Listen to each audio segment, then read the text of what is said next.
শামীম পাটোয়ারি আজকে যেভাবে ব্যাট করেছে, শেষ 2 ওভারে সিলেট টাইটান্সের বিপক্ষে ঢাকা ক্যাপিটালসের জয়ের প্রয়োজন ছিল 45 রানস। শামীম পাটোয়ারি লক্ষ্য পূরণের জন্য শেষ বল পর্যন্ত লড়েছেন। লাস্ট বলটা অসাধারণ ভাবে তাকে ঠেকিয়ে দিয়েছে মোহাম্মদ আমির। ছক্কা হলে সেই ম্যাচ সুপার ওভারে চলে যেত। শামীম পাটোয়ারি 43 বলে 81 করেছেন, অপরাজিত থেকেছেন, 3টে ছক্কা মেরেছেন, 9টা 4 মেরেছেন, 190 স্ট্রাইক রেটে ব্যাট করেছেন। এই ম্যাচের লাস্ট ওভারটা দীর্ঘদিন মানুষের মনে থাকবে।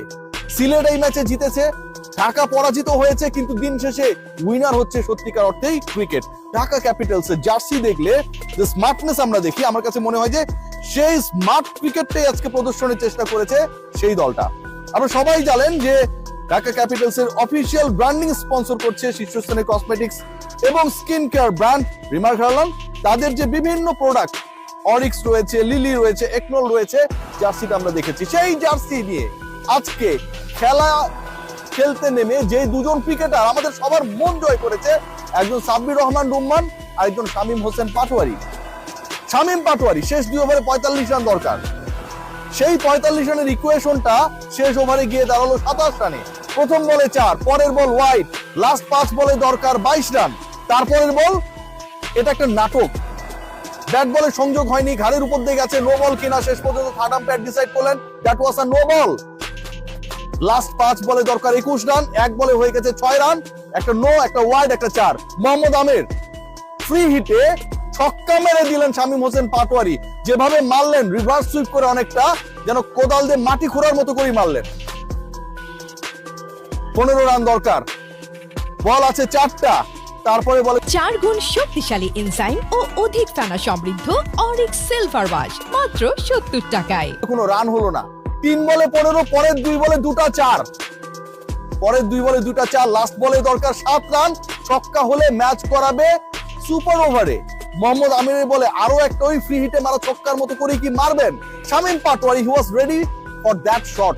I am damn sure Amir ভুল করলেন না। মাপা লেন্থের ইয়র্কার শামীম হোসেন পাটোয়ারি কিছুই করার ছিল না। শেষ পর্যন্ত 6 রানে যেই ম্যাচটা ঢাকা ক্যাপিটালস হেরে গেল এবং সিলেট টাইটান্স জিতলো, আমার কাছে মনে হয় দুদিন পরে ক্রিকেট ব্যাক করার পরে এরকম একটা এক্সাইটমেন্ট সবাইকে আসলে জিতিয়ে দিয়েছে। সাব্বির রহমান রুম্মানকে আমি কেন বলেছি, শামীম পাটোয়ারিকে কেন বলেছি, দেখুন এই দুইজন ক্রিকেটারকে নিয়ে যে ডিসকাশনটা রয়েছে সেটা হচ্ছে শামীম পাটোয়ারি রাইট মোমেন্টে জ্বলে ওঠেন না।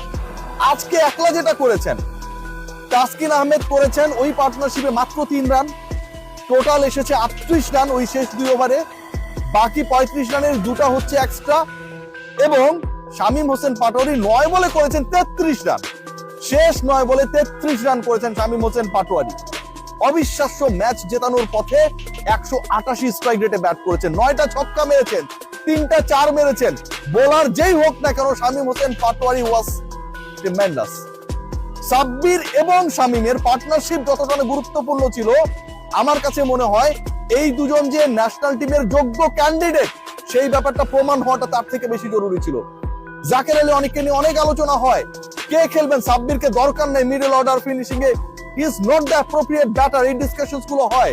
কিন্তু আজকেও 19 বলে 23 করেছেন, আগের ম্যাচে 10 বলে 21 করেছেন। আজকের যেই সিচুয়েশন ছিল তার আগে 5টা উইকেটের পতন হয়েছে, আস্কিং রান রেট বেড়ে যাচ্ছে। সাব্বির চাইলে 40 করতে পারতেন, 30 বল খেলতে পারতেন, টিকে থাকার এই লড়াইটা করে শেষ পর্যন্ত এস্টাবলিশ করতে পারতেন যে আমাকে ন্যাশনাল টিমের সুযোগটা দেন। সেটা তিনি করেন নাই। তিনি যেটা করেছেন, তার দলের স্বার্থে এক্সপ্লোসিভ ব্যাটিংটাকে কন্টিনিউ করেছেন। নাসুম আহমেদের বল ছক্কা মেরেছেন, সিঙ্গেল নিয়েছেন, আবারও ছক্কা মারার চেষ্টা করতে গিয়ে আউট হয়ে গেছেন। এই যে একজন ক্রিকেটারের ক্যারেক্টার, যেই ক্যারেক্টার আজকে সাব্বির রহমান শো করেছে, যেই character till the end Shamim Hossain Patwari show করেছে, that is the real character. Ball নষ্ট না করে আস্কিং রেটের সাথে পাল্লা দিয়ে অবিশ্বাস্য চেজে নেতৃত্ব দেওয়ার চেষ্টা করেছেন এই দুই ক্রিকেটার। আজকের এই ম্যাচ পরাজয়ের ক্ষেত্রে ঢাকা হারলো কেন সেই ডিসকাশন যদি করতে হয়, আমি যতটুকু প্রেইজ করব সিলেট টাইটান্সের, তার থেকে বেশি প্রেইজ আমার কাছে মনে হয় ডিজার্ভ করে ঢাকা ক্যাপিটালসের স্পেশালি ক্যাপ্টেন মিঠুন। তাদের ব্যাটিং অর্ডারটা আপনারা দেখেন, সমালোচনা করতেই হবে। তাদের গায়ে যে জার্সি গুলো রয়েছে, যে ব্র্যান্ড গুলো রয়েছে, সেইগুলোর মতো করে আসলে যদি একটু স্মার্ট ডিসিশন মেক হইতো, সাব্বির যদি আরেকটু উপরে উঠতেন, সেটা হয় নাই। নাসির হোসেন কিংবা মিঠুনের উপরে সাব্বির উঠতে পারলে, ব্যাটিং এ নামলে সিনারিও কুড বি ডিফারেন্ট। আজকে যেখানে আমরা যদি খেয়াল করে দেখি যে এই যে 173 রান হলো 5 উইকেটে, এই 173 রান করানোর ক্ষেত্রে সবচেয়ে বড় রোল প্লে করেছে ঢাকা ক্যাপিটালস এর বোলিং ডিপার্টমেন্ট। তাসকিন আহমেদ অনেক এক্সপেন্সিভ ছিলেন, 4 ওভার বল করেছেন, 46 রান দিয়েছেন। সালমান মির্জা 4 ওভারে 46 দিয়েছেন, তাসকিনের সমান। কিন্তু যারা তুলনামূলকভাবে অনেক বেটার বোলিং করেছেন তাদেরকে ক্যাপ্টেন ইউজই করেন নাই। ইমাদ ওয়াসিম 4 ওভারে কোটা পূরণ করতে পারেন নাই, 3 ওভার বল করেছেন, 14 রান, ইকোনমি 4.66। আপনি কেন তাকে বল করালেন না? 173 এর স্কোরটা তো নাও হতে পারতো। বাদ দিলাম তার কথা। নাসির হোসেন 3 ওভারে 20 রান, ইকোনমি 6.66, আপনি তারও একটা ওভার রেখে দিয়েছেন। সাইফ হাসান 2 ওভারে 13 রান, একটা উইকেট নিয়েছেন, ইকোনমি 6.5। এই যে সাইফ হাসানের 2 ওভারে 13, নাসির হোসেনের 3 ওভারে 20, ইমাদের 3 ওভারে 14 রান, মানে এই 3 জন বোলার মিলে যে 8টা ওভার করলেন, এবং এই 8 ওভারে এই 3 জন বোলার মিলে যেভাবে রানটাকে স্কাই হাই হবার ক্ষেত্রে, রুখে দেওয়ার ক্ষেত্রে বড় রোল প্লে করলেন, আপনি তাদেরকে করালেন না। এই রোলটা ছিল ডেফিনেটলি ক্যাপ্টেনের। ব্যাট হাতে তিনি ফ্লপ হয়েছেন। ব্যাটিং ডিপার্টমেন্টে যখন যাকে নামানো হয়েছে সেটা আমার কাছে ব্যক্তিগতভাবে প্রশ্নবিদ্ধ মনে হয়েছে। এবং বোলিং চেঞ্জেস গুলো খেয়াল করে দেখেন, spin was working that time, সেটাকে কাজে লাগাতে ব্যর্থ হয়েছেন মোহাম্মদ মিঠুন। রেজাল্ট কি হলো? অন্তত আজকের এই ম্যাচে ঢাকার এগেইনস্টে সিলেট টাইটান্স 15 থেকে 20 রান বেশি করেছে, এবং শেষ পর্যন্ত সিলেটের এগেইনস্টে এই ম্যাচটা ঢাকা হেরেছে মাত্র 6 রানে। বোলিং চেঞ্জেস গুলো যদি আরেকটু বুদ্ধি সম্পন্ন হতো, আরেকটু মেধা সম্পন্ন হতো, ব্যাটিং ডিপার্টমেন্টের অর্ডারটা যদি আরেকটু ডিফারেন্ট হতো, it could be a very different match.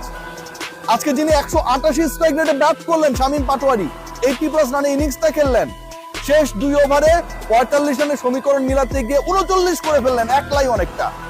সেই শামীম হোসেন পাটোয়ারি হয়তো আজকে উইনিং টিমে থাকতে পারতেন। সাব্বির রহমান যেই প্রেসারে পড়ে ওই ওভারে 8 রান তোলার পরে আবারও ছক্কা মারতে গেলেন নাসুম আহমেদকে, সাকসেসফুল বোলার, হয়তো তিনি ওই শটটা না খেলতেও পারতেন। আস্কিং রান রেট তখন প্রতি ওভারে 12 ভাই, কিচ্ছু করার নাই, you have to play that shot. So overall ঢাকার এই পরাজয়টা আমার কাছে মনে হয় সবচেয়ে বড় দায়ের জায়গা, যেটা ক্যাপ্টেন্সির জায়গা একটা বড় রোল ছিল, এবং একই সাথে ব্যাটিং অর্ডারটা আমার কাছে কোনোভাবে অ্যাকসেপ্টেবল মনে হয় নাই।